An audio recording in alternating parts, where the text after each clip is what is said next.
And precision, also one of the many skills required to be an Olympic half-pipe skier, and one Bend native is on his way. Yeah, that's right, Jordan. Summit High grad Hunter Hess is one of the best freestyle skiers in the country. And while he's not in China for these Winter Olympic Games, it certainly seems like he'll be competing in the future. But after a scary fall and some bad luck, the fact that he even had a chance to be in Beijing is truly remarkable. Final trick, the 16-12. A massive rotation for Hunter. Hunter Hess is one of the top freestyle skiers in the country. But before the 23-year-old began tearing through the national ranks, he was here in Bend at Mount Bachelor. Bend is a good place because it allows you to ski the way you want to and to make skiing a priority for you. Skiing wasn't always a priority. I actually hated skiing for quite a while. It was not my sport of choice. I really liked soccer. After Hunter realized his natural ability on the slopes, his attitude changed, and he competed in the USASA Enter the Dragon competition at Mount Bachelor and eventually joined MBSEF. While Hunter was exceeding on the mountain, he had to put in extra effort in the classroom at Summit High School.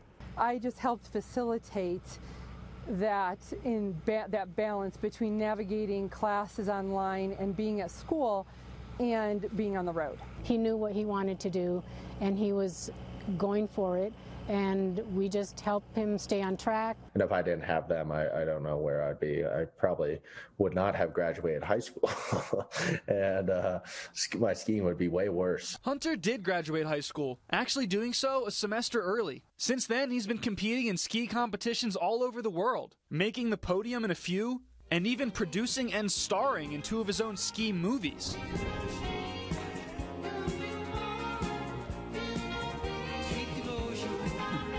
But just a few months before Olympic qualifiers, Hunter crashed while training,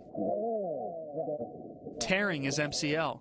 Hunter attacked his rehab, doing everything he could to get skiing again, but his body had other plans. It was actually the day of the 4-week period that we finished, and I had appendicitis, so I had to go in and get surgery on that. This kept him off the slopes even longer, and he missed the first qualifier. But like he always does, Hunter battled back. He's determined and he's dedicated to what he wants to do, and he sets a goal in front of him and he goes for it. Hunter was able to squeeze in just 2 days of skiing before the next qualifier after nearly 9 weeks away from the sport. Went down to the bottom. I was like tearing up a bit, you know, just kind of like, fine. Like, it's just all that time of sitting there and waiting for things to start to be better so you can work on them to get better. After all he'd been through, he was just grateful to be back. Regardless of what even happens tomorrow, I'm able to go out there and ski. Unfortunately, Hunter's heroic return wasn't enough, and he failed to qualify as a top 6 half-pipe skier in the country. But he's not shaken. If anything, he's more thankful for the people by his side and more driven. So much of their own personal time and effort and energy into me just to be able to chase this dream.